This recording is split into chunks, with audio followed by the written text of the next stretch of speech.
வணக்கம். இது உங்கள் பொலிட்டிக்கல் பார்க். நான் உங்கள் நண்பன். இன்றைய தினத்துல இன்னும் திமுகவுல தொகுதி பங்கீடே பண்ணல, அதுக்குள்ள சுவர் விளம்பரம் எழுதிட்டாங்க ஒரு கட்சி.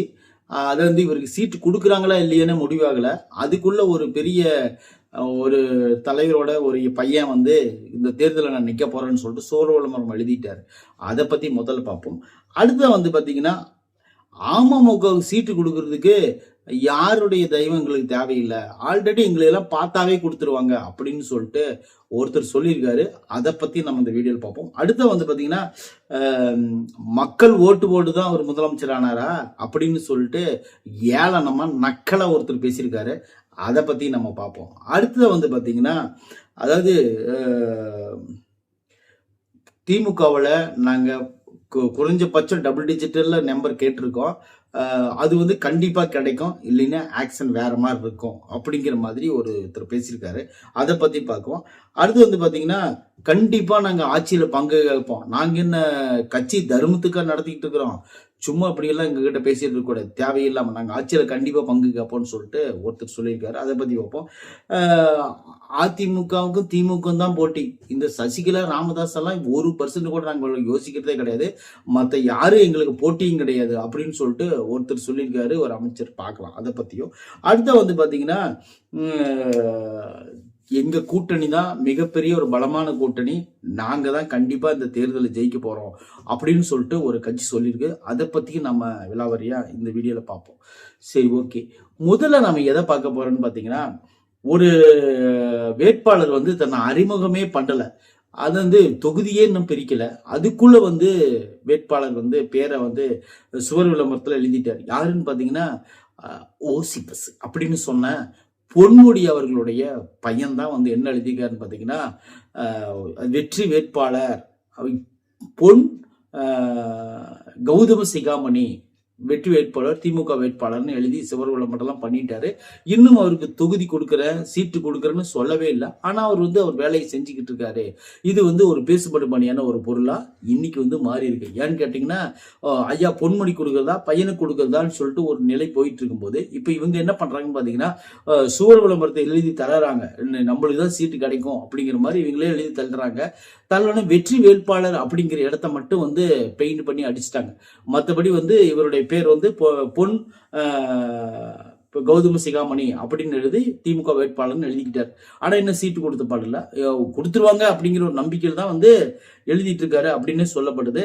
அடுத்து பாத்தீங்கன்னா டெல்லியில இருந்து திரும்பின அமமுக அவர்கள் என்ன சொல்லிங்கன்னு பாத்தீங்கன்னா, தேஜா கூட்டணி எங்களுக்கு சீட்டு கொடுக்கும், எங்களுக்கு நல்லா வச்சு பாத்துக்கோம் அப்படின்னு சொல்லிட்டு எங்களுக்கு நம்பிக்கை இருக்குது, அவங்க கொடுக்குற சீட்டை நாங்க நிப்போம்னு சொல்லி அவர் உறுதியா சொன்னதால தேஜா கூட்டணி பார்த்துட்டு இப்போ முடிவு பண்ணிட்டாங்க.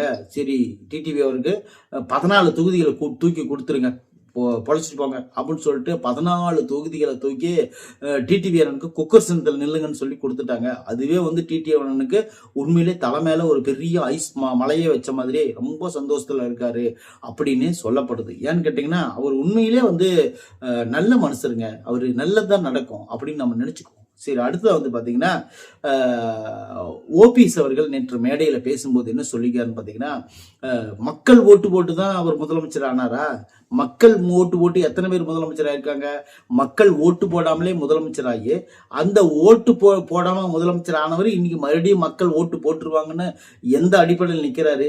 நின்னதெல்லாம் தோல்வி அப்படிங்கிற மாதிரி மிகவும் கடுமையான வார்த்தைகள்ல அந்த வாய்ப்பை பேசியிருக்காரு. ஆனா இன்னொரு விஷயம் சொல்லட்டுமா, மக்கள் ஓட்டு போடாம தான் நீங்க கூட 2 டைம் முதலமைச்சராக இருந்தீங்க. ஏன்னு கேட்டீங்கன்னா, அம்மாவை உங்களை நிக்க வச்சுட்டு போயிட்டாங்க அப்படின்னு சொல்லிட்டு இபிஎஸ் அவர்கள் அடுத்த மேடையில பேச போறாரு. வேற வழியே கிடையாது, இதுக்கு பதிலடி அவர் கொடுத்துதான் தீருவாரு. அந்த மாதிரி ஓபிஎஸ் அவர்கள் இபிஎஸ் அவர்களை மிகவும் ஒரு கடுமையான வார்த்தையில பேசியிருக்காரு அப்படின்னே நம்ம பாக்குறோம். திமுக கூட்டணியில நாங்க குறைஞ்சபட்சம் ஒரு இடத்த கேட்டிருக்கிறோம். அந்த இடம் கண்டிப்பா எங்களுக்கு கிடைக்கும். 10 நம்பர் கேட்டிருக்கோம், 10ஆம் நம்பர் கேட்டிருக்கோம், டபுள் டிஜிட்டல் கேட்டிருக்கோம். கண்டிப்பா அது எங்களுக்கு கிடைக்கும். கம்மியா கிடைச்சதுன்னா மனசு வரத்துக்குள் உள்ளுக்குள்ள நாங்க போர் தொடுத்துட்டு தான் இருக்கிறோம். ஆனா வெளியே வந்தா பாக்குறதுக்கு உங்களுக்கு எல்லாத்துக்கும் தெரியல. நாங்க திமுக கிட்ட ஆதரவாலாம் கிடையாது, நாங்க உரிமையோட நாங்க கேட்டுக்கிட்டு இருக்கிறோம் அப்படிங்கிற மாதிரி திருமாவளவன் ஒரு ஸ்டேட்மெண்ட் கொடுக்குறாரு. அப்படின்னா அவர் 10 தொகுதியில் கேட்டிருக்காரு அப்படின்னு தானே அர்த்தம். அது கொடுப்பாங்களா பார்ப்போம். அடுத்து பாத்தீங்கன்னா, நிச்சயமா நாங்க ஆட்சியில பங்கு கேட்போம். நாங்க இந்த தர்மத்துக்காக வந்து கட்சி நடத்திட்டு இருக்கிறோம் அதெல்லாம் கிடையாது. எங்களுக்கு வந்து நிச்சயமா பங்கு வேணும். அப்பதான் வந்து நாங்க செயலாற்ற முடியும்னு சொல்லி யார் சொல்லியிருக்காங்கன்னு பாத்தீங்கன்னா, புதுச்சேரி மாநிலம் வந்து உங்களுக்கு தெரியும் அதிமுக செயலாளர் அன்பழகன் தான் இந்த விஷயத்த சொல்லியிருக்காரு அப்படின்னு நீங்க பாத்துக்கங்க. அவர் வந்து இந்த மாதிரி அதிமுக வந்து அங்க அது வந்து செயலாளராக இருக்காரு. அதிமுக செயலாளர் அன்பழகன் அவர் தான் வந்து பேட்டி கொடுத்துருக்காரு.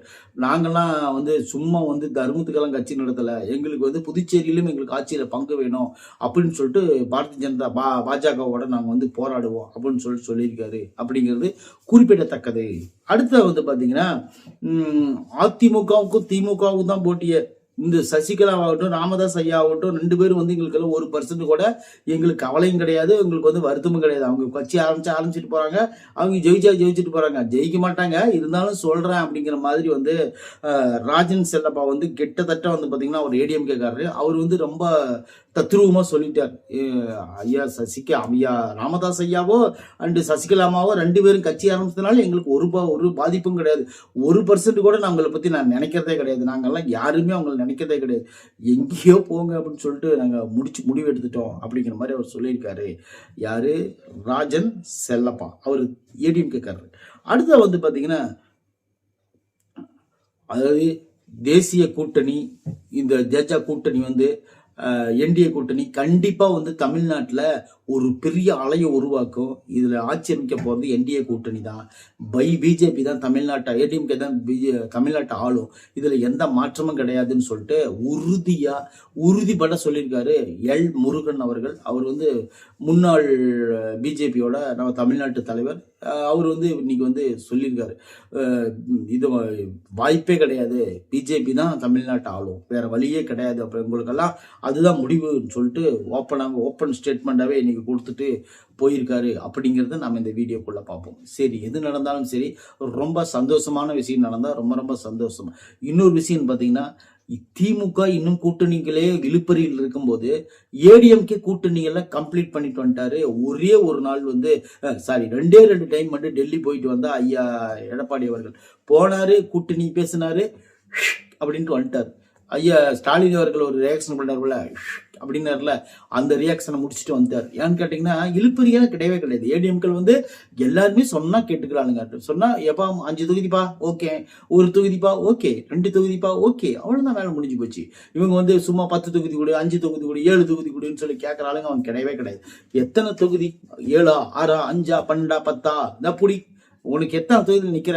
எனக்கு 160 சீட்டு எங்கிட்ட இருக்குது, நான் இதை எடுத்துக்குவேன், மீதி இருக்கிற சீட்டு பூரா உங்களுக்கு தான், நீங்க எத்தனை வேணா நின்றுக்காங்க, என்ன சண்டை படம் பிரிச்சுக்காங்கன்னு சொல்லிட்டு மொத்தமா தூக்கி போட்டு தொகுதியில அவங்க தேவையானதான் அவங்க எடுத்துக்கிட்டாங்க. ஐயா பிஎம்கே ஆகட்டும், அம்மா முன்னேற்ற கழகம் ஆகட்டும், அடுத்து அந்த பிஜேபி ஆகட்டும், மீதி இருக்கிற அந்த 12 துணை கட்சிகள் ஆகட்டும், யாருன்னு 11 துணை கட்சிகள் ஆகட்டும், யார் வேணாலும் எது வேணாலும் எடுத்துக்காங்க, நான் 175 பெரும்பான்மையில நான் நினைப்பேன், அவ்வளவுதான், வேலை முடிஞ்சு போச்சு.